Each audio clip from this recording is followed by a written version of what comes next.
నిచ్చెన వేసుకొని ఎక్కేంత పెద్ద కరివేపాకు చెట్టు. వేప చెట్టు లాగా ఉండేది కాదు, కరివేపాకు చెట్టు. ఎంత బాగుంది చూడండి అసలు. ఫ్రెష్ కరివేపాకు. అంకుల్ని అడగగానే అంత కరివేపాకు తెంపించినారు. ఇంత కరివేపాకు మేమేం చేస్తాము అంటే హెయిర్ ప్యాక్ లాగా వాడుకోవచ్చు, వంటల్లోకి వాడుకోవచ్చు. ఒకవేళ ఎండిపోయిందనుకోండి, అది పౌడర్ లాగా చేసి సాంబార్లోకి, పప్పులోకి, తర్వాత రసంలోకి ఇలా వాడుకుంటాను. ఏదైనా కరివేపాకు చాలా హెల్త్కి మంచిది. భలే ఉంది కదా అసలు. అంకుల్ అంత పైకి ఎక్కుతాను, నేను ఇట్లా నోరు తెరుచుకొని చూసినాను. వీళ్ళ కాంపౌండ్లో అయితే ఎన్ని చెట్లు, ఈ చెట్టు లేదనుకున్నా ఉంది. అసలు కాంపౌండ్ నిండా గ్రీనరీనే.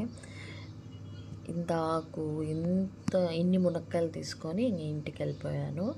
ఇంటికి వెళ్ళిపోయి కరివేపాకు అంత నీట్గా క్లీన్ చేసుకొని పెట్టేసుకున్నాను. కరివేపాకు ఫ్లవర్స్ చూడండి ఎలా ఉన్నాయో.